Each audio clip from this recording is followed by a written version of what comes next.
Okay, now we're going to quickly review, and then we're going to venture on here, because I'm going to be giving you a complete package for accessing and interpreting the intuitions of the heart, the wisdom of the heart. And it's also like an anatomy, a lesson of how intuition operates, both from the point of view of insights and values and spirituality. Now, what we've been learning first is that the breath itself is an important teacher and guide in terms of shifting gears from a state of I must be the master of everything that happens, I'm in control or I'm fearful, anxiety, to that state in which I am at one with the life force, I'm in harmony with life, I can trust in inspiration. The breath can take you into that state of mind. And also that's a flowing, that's a spontaneity to it, and that's important, and we're going to be using that again. Because one of the catchphrases about intuition is you let it happen, it happens naturally, it happens spontaneously. How can you be spontaneous on purpose? With your breath, you can say, I choose to allow my breath to flow freely in the presence of my awareness. Now, our breath is flowing freely all the time when we're not paying attention to it. It's another thing to allow it to flow freely in the presence of your awareness. That requires you to make an active choice to trust. And the more you practice the active choice of trust, the more the treasures that are inside of you will open to your awareness and be ready for you to embrace them. I cannot do this for you. My lecturing about it does very good except to encourage you to practice. That's about all I can do. Then, that there's a shift into heart awareness. Now, the traditional thing is say, look, think about something to appreciate, think about something to feel grateful for, and if you'll focus that gratitude in the heart area, you'll notice changes. Now, sometimes people can't think of anything to feel grateful for, but I think that's just part of the natural flow state. You can use your breath as a jumping point into gratitude, experiencing your breath as a gift, so that there's a natural synergy there between the breath and the heart, and the sense of the breath being a gift and feeling of gratitude. This warmth, the enlarging, these kinds of things. Someone was asking me about heart intelligence, and really don't have a lot of time to give you some of the thoughts about that. In the literature, we have classically talked about the heart as being a place where heaven and earth meet. In many of the pictures of Christianity, you have the cross and the heart are centered at the same point, which is a crossover between infinite awareness or infinite life and the material life and so on. In the heart, if the heart has the ability to hold contradictions where you can love and hate somebody at the same time, you can feel happy and sad at the same time. So the heart is the ability to deal with paradox, and we're coming to understand the importance of paradox. We are paradox. The whole Christian myth is about paradox, of how we can be infinite awareness and spirit and yet in a body at the same time. There's a lot of stuff, and I just don't have the time to talk about all that. Besides, when I'm talking about that stuff, you're not being intuitive. You can meditate on your own heart and ask for some of these secrets. You have them inside. Your own heart is a book of wisdom about that subject. Now, there's a technique about being intuitive, and we're learning about that, getting into the flow state. And then there's the purposefulness of it, getting into higher consciousness, which is the heart awareness. I like to tease people sometimes about using the phrase higher consciousness because we use it so much that we don't hardly know what it means. Like, we thought standing on a chair, getting on top of a building, trying to stretch up, and we'd say higher, higher, and what does that really mean? And I think heart awareness is a good approach to higher consciousness, or love, where we can take in a bigger perspective, because when we're loving something, we get out of our own way in favor of something that we're loving. And that's going to come into play. There's an old joke to tell you the difference between the technique of doing something and having a reason and a purpose for doing something, which is a whole other level, is they say that, like, girls need a good reason to make love. But boys, they just need to find a place. So the technique, like getting into the flow, that's like the technique, where you can just sort of let things happen. But then to have a good purpose for really opening yourself up to this intuition, a good purpose comes out of the love, out of caring, want to be helpful, and so on, and we're going to use that. Okay, now, an aspect of flow is in the flow of our thoughts. We learn how to allow our breath to flow. We can trust in the flow of our breathing. We can then move to trust in the flow of our thinking. And then in the flow of our talking or writing. And this is all part of letting the intuitive aspect flower in us. So we're going to play a little game called the memory game. And that is in our minds, you might think of our minds as this huge fishbowl like in the lottery. And in this big bowl is the millions and millions of your memories. There's lots of memories. Like a few minutes ago, you were noticing somebody's shirt and you thought, gosh, I'd like to have something like that. Or, when you were 5 years old and you saw your first puppy and you thought, gosh, it was really cute, I want one of those. Or when you noticed that your teacher had her slip showing and realized your teacher was a person. Or the time you bit into that apple and there was the worm in there. Or the time, there's just millions and millions of memories. And what we're going to do in the memory game is you're going to allow all these memories to just float around in this big memory ball. And when I clap my hands, you're going to allow a memory to pop into your mind and let the memory choose itself. So let's see if we can do that. So I'm mixing this bowl up of all your memories being all jumbled up here. And rolling around. When I clap my hands, just allow a memory to pop into mine. Here we go. Okay, how many had a memory pop into their minds? Pretty good, most of you. Okay, let's try it again. Let's be surprised by the memory that pops up. Here we go. Memories. How many got one? Good, okay. Now, here's the reason. We're using memories because we have so many of them. We're rich in memories. And every intuition that we have about something, every time we even know something about something or realize something, what we're doing is that we're understanding something in terms of our history. Each memory that we have is a potential seed of wisdom. We can learn from every experience we've ever had, and we're always drawing on these. And by allowing ourselves to trust that just the right memory will pop into our minds, we can start a process to intentionally invoke a very natural system of intuition that we use unconsciously all the time. So we're going to try again now. We're going to spin this memory bowl around, let a memory pop in. Here we go. How many of you got memories? Okay, who's willing to share their memory? Okay, what was your memory? I saw my little puppy dog that I had when I was a little kid, black and white cocker spaniel. And what was happening in the scene with your puppy dog? I just was loving him. And You were just loving him. His anxiety to be loved back and to give love back. And he was feeling anxious to be loved back, you said? Well, to give it he was a high-strung dog. A high-strung dog.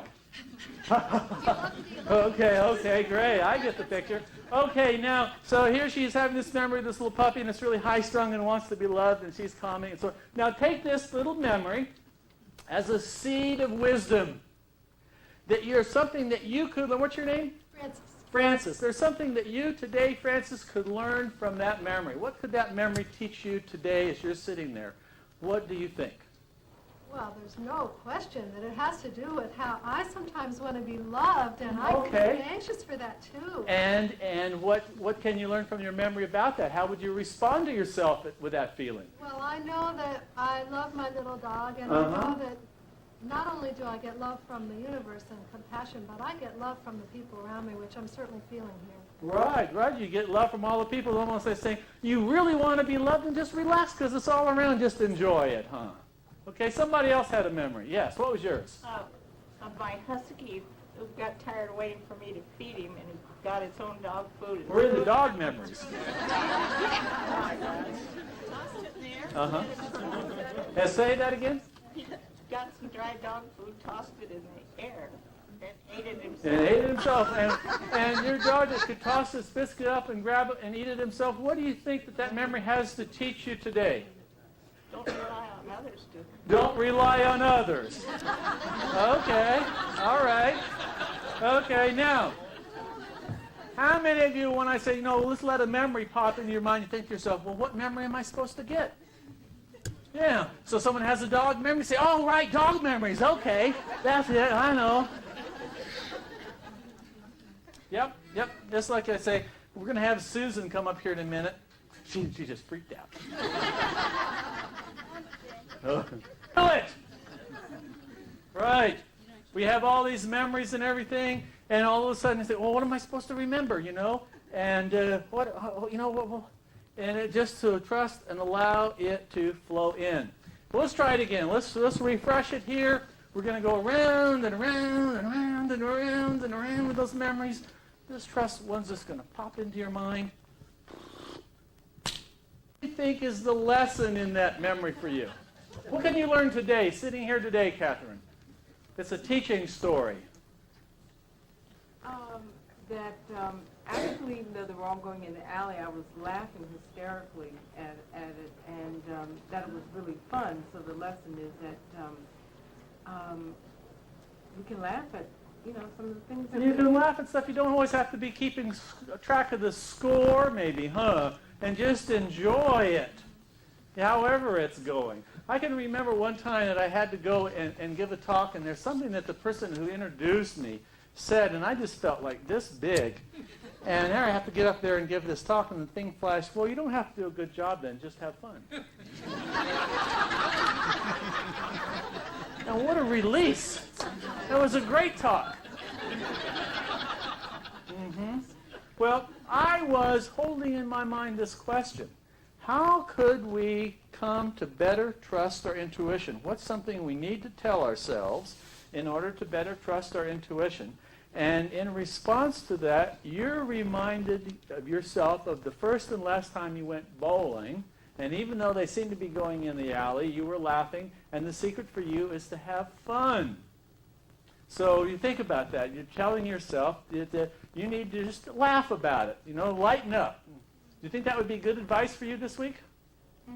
Okay, very good. Somebody else's memory. Yes. I had a memory of being in Colorado and at the university and being given the opportunity to be very physically active. And I was very nervous about mountain climbing, actually putting the things in the mountain and, with the rope. She was going to go mountain climbing at the university, and she was really nervous about sticking those pythons or whatever they call them and climbing up the ropes. No, because I probably will be able to do it in the beginning, and then I will scare myself, and I'll lose it. I've had that feeling. You're going to get scared that you're going to get scared and freeze up. Whatever. So Yeah. what I did was I became very active in other things. I did gymnastics, I did swimming, I did hiking, all the other stuff, but I never touched the wall climbing. But I mean, I remember that. And it's not a terrible disappointment because it was almost saying, like if you begin to behave like you behaved before, Right. you could lose your life. Right. So now take that, and this is a lesson for you. Look at it metaphorically as a lesson for you today. What's the wisdom in that memory? Well, if I could have it, if I could maintain my trust in myself that I can do it, then I wouldn't pull back and So to possibly hurt myself. maintain trust in yourself, and you'll be able to do stuff. Right. And this is Go what beyond. Yeah, and you'd be able to go beyond beyond. myself. This is kind of like what you're reminding yourself of. Okay, so we've just basically gone through the process, although it was directed at an abstract question that I was throwing out there. In a lot of intuition training, not just here, but other places, and I'm sure Carol Ann will be mentioning the work that she did with Magali and the corporations, the process has the person who's learning to be intuitive is presented with a question to be intuitive about. But the person doesn't know the question. The purpose of that is, and when you're learning, it's so easy to think about things. So if we don't tell you what the question is, you can't think about it.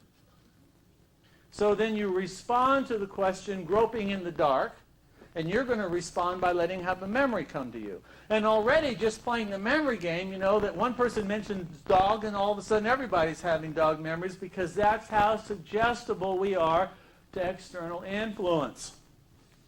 Well, what we're going to do is this. Think of intuition as something like this. There's this fog in front of you. You're trying to keep your eye on the ball, but you can't see the ball. The fog's in the way. You're trying to reach out and make contact with that ball that you can't see. You're trying to understand this thing that you don't quite know what's coming your way. And so you ask that you be guided, and from within, apparently innocuous, dumb, stupid little memory pops out. But any memory can be the potential seed for wisdom. So you ask of that memory, what could you teach me today? If you were a teaching story, what would you have to say to me? What can I learn from you? And then you apply that towards this unknown situation. Now that may seem like kind of a strange approach, but actually it's something we do all the time. When we say we understand such and such, what we mean is, like when we say someone is wise, is because they've had a lot of experiences. A lot of people I discover, like a person who's an elder in their career, who's had a lot more experience, is going to be much more intuitive in their work because they have a feeling for things. So this is what you're going to be doing. And the unknown ball that you can't see is going to be the unspoken question of your partner. So we're going to partner up, and I'm going to guide you in providing an intuitive consultation for one another. So why don't you get up now and get yourself with someone you haven't been with so far. Get yourself a new partner and sit in facing chairs, and we will resume. You two are going to be partnered up, going to sit down? Okay, great, great. Okay, very good. So now choose between the two of you who's person A and who's person B.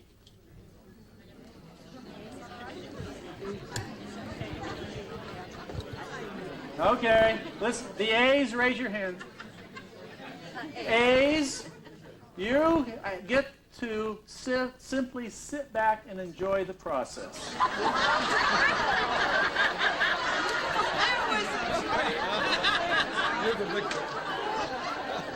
For right now. Then, having watched how your partner has served you so beautifully, you'll return the favor when we go through it the second time. Now, persons A, you have a very important task to do because you're going to set the intention of this exercise, because inside you're going to decide on a particular question or challenge that's facing you in your life. Maybe one of those questions you're going to ask the psychic. I recommend that so you get some comparative answers. Don't say what it is. Keep it to yourself. You focus on one question, one topic for which you would like a new creative perspective. And you're setting the intention because you are saying the intention of this coming together and the intention of my partner, person B, sharing with me is to help me gain a new perspective on this situation. So know what it is and just keep quiet and just sit there, and I'm going to now direct my attention to persons B. Persons B, raise your hands. I now swear you in as intuitive consultants. You're to be true to your heart, and to speak from the heart. Now, here's what we're going to do. I'm going to tell you what we're going to do first, and then we're going to do it, and then I'll tell you what we did. I'm going to guide you through the process. We're going to get into the flow state by focusing on our breathing. We're going to get into heart awareness. We're going to make a heart connection with our partner. And then we're going to trust, just like we trust our breathing, we're going to trust that a memory will come to us. Doesn't matter what kind of a silly memory it might be. We don't have to choose it, and it doesn't have to involve dogs. We'll trust that the memory will come, and then we're going to tell that memory to our partner like we're telling them a story, a teaching story. Tonight I'm going to give somebody a prize on Zen stories. We have a book I'm going to give away. And you're going to tell them a story, and then you're going to talk out loud as you try to figure out what the story means for you, what wisdom you can get from that memory. And when you've finished, then your partner is going to tell you about their question, and they're going to take what you shared as a reading for them on their question and give you some feedback. So that's how it's going to go. So persons B, close your eyes now. You're in your own private consulting room by focusing on your breathing. Your breathing will take you into the flow state. All you have to do is begin by just noticing the exhalations and let them show you how to relax, how to let go. Every exhalation can teach you something new about relaxing and letting go. And so let those exhalations relax you and help you to let go. And then, as you to each breath, letting it come to you naturally and easily. You can trust in inspiration. Why bother making any effort of your own when your breath does all the work?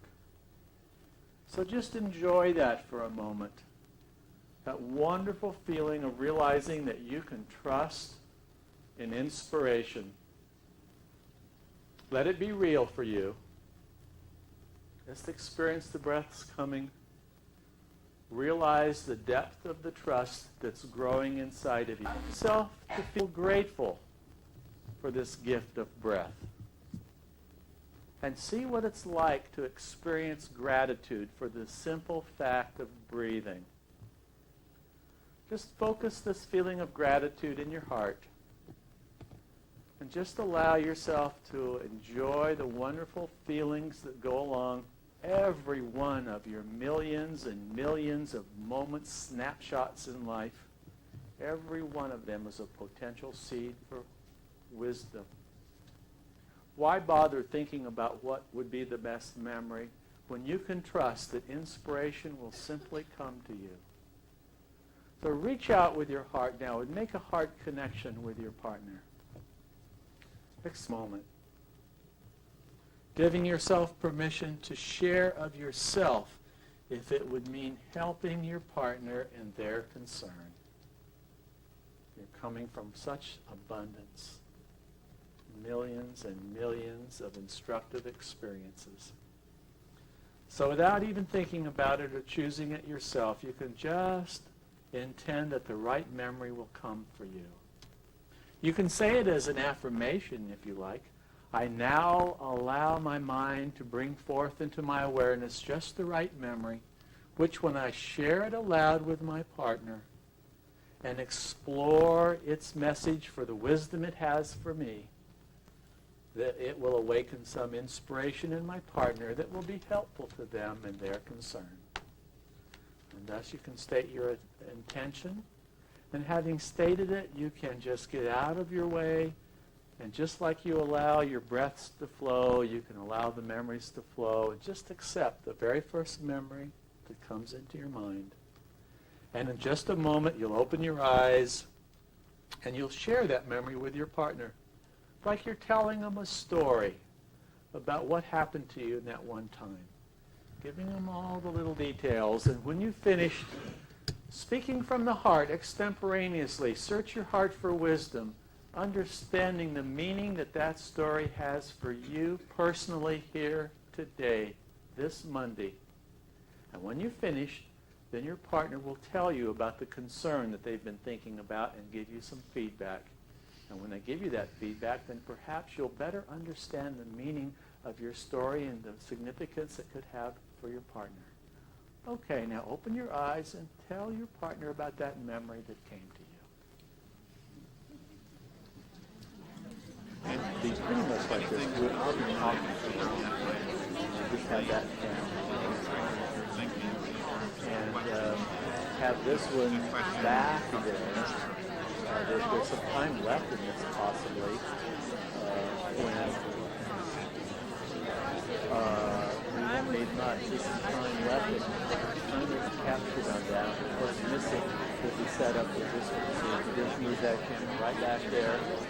Because anything that happens is going to be happening up here. It'll be me talking, and we'll be lining people up, and so on. And at the very end, when we're sitting in meditation circle, it'll be very easy. If you had a question, did you think of a question you wanted answered? So tell them what it was. Okay.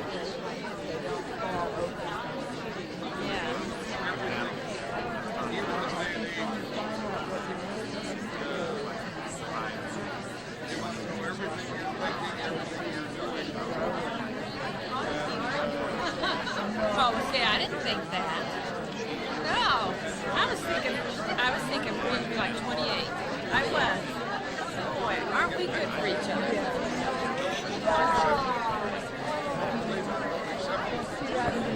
I don't see.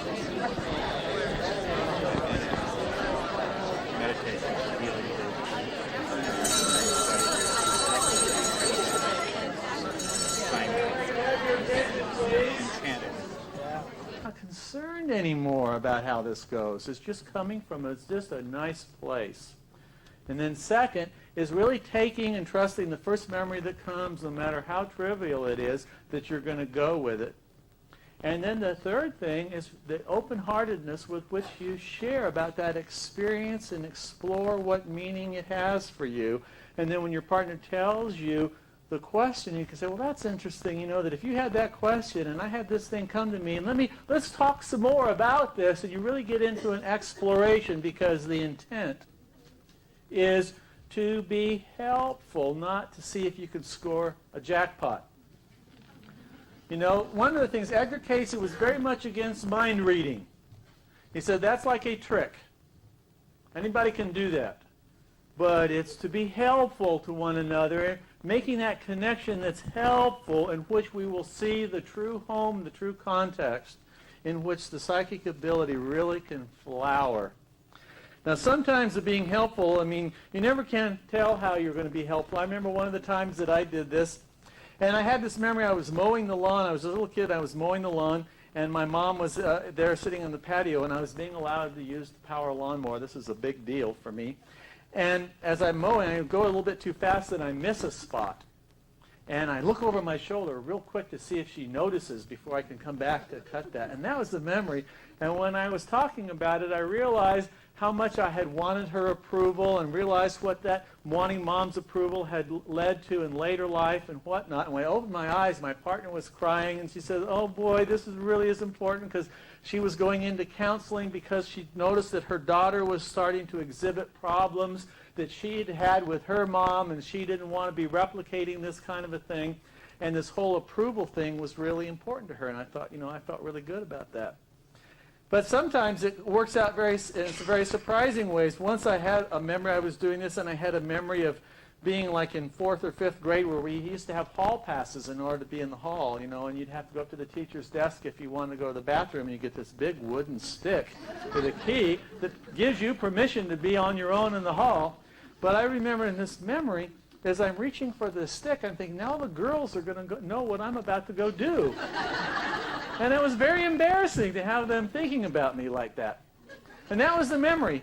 And so I'm talking about that and philosophizing about boys and girls and all kinds of different things.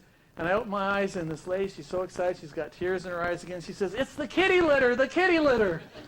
I go, what, kitty litter? And she says, well, my question, see, I brought a new kitten home from the SPCA, but it's peeing all over the house. And I was going to take it back. And I was really concerned. And I realized, see, I had this other cat, and I've made him use the same kitty litter, and that's the problem. It needs its own kitty litter. It's too embarrassed. So she said, I had made her day. And I thought, well, these connections are going to be something. Okay, now we're going to switch. We're going to switch now. And person A is going to be the intuitive consultant. So person B, all you do is sit back. You're going to set the intention by silently focusing on a question. And again, I suggest that it be one of these questions that you're submitting to the psychic so you can compare and be information gathering this whole week. And a question that's sincere, your partner's heart's going to go out to you much more naturally because their heart knows. Okay, so persons B, raise your hand. Persons A, excuse me. Persons A, raise your hand. I'm now swearing you in as intuitive consultants, and you'll speak from the heart and to the heart. Okay, persons A, close your eyes. Close your eyes, persons A. And you're going to get into the flow state. So focus on your breathing and just allow your breathing to relax. You become more and more receptive to the incoming breath. And you can trust in inspiration. Allow yourself to become aware of that fact and make it real for you. That how the breath comes all by itself. And with every cycle of the breathing, you can explore just how deeply you're ready to get into this experience of trust. You can be an open channel of your breathing, of inspiration.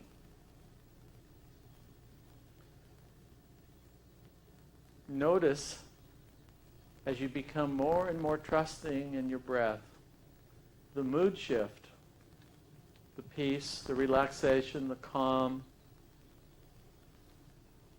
And allow yourself to appreciate this simple fact of breathing, this simple gift, this important gift.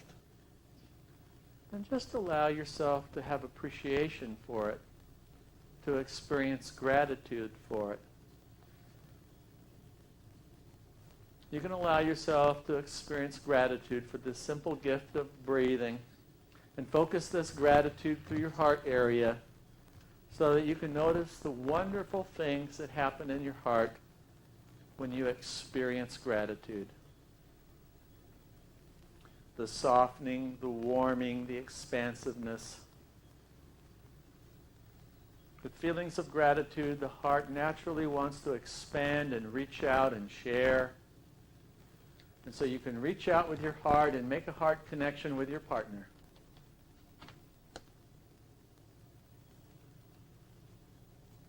Give yourself permission to care about your partner at this moment. Give yourself permission even to love your partner right now at this moment. Give yourself permission and be willing to share of yourself with your partner, especially if it will mean helping them and their concern. You're aware that they have some need, and at the same time you're aware of you're coming from a place of abundance, that you have everything you need right now at this moment. Every breath that you need comes to you without your having to do anything. And you've had millions and millions of experiences, any one of which could be the seed of wisdom. So you have everything that you need, and you can share, and you can allow and trust that just the right memory will pop into your mind that you can share with your partner to help them. You can say it as an affirmation if you like. I now allow a memory from my past experience to come into my awareness such that when I share this memory with my partner and explore it out loud for the wisdom that it has for me, that will it inspire in my partner some new insight that they'll find helpful for their concern. And so in just a moment, you'll accept that first memory that pops into your mind. And you'll open your eyes and you'll share that experience with your partner, like telling them a story of what happened to you that time. And then you'll explore that memory out loud, speaking from the heart, extemporaneously describing the wisdom that that memory is revealing itself to you as you sit there sharing with your partner. And when you finish, your partner will tell you the question that they've had in their mind and give you some feedback. Okay, now open your eyes and share with your partner that memory that came to you.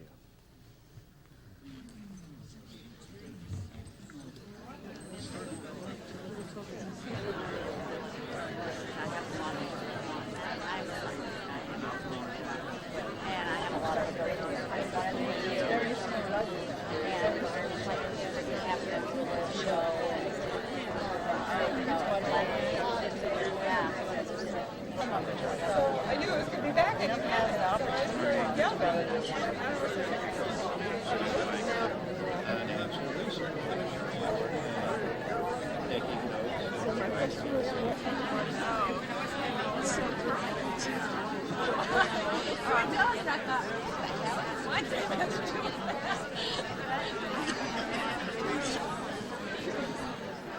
I think your insight into that, that's why I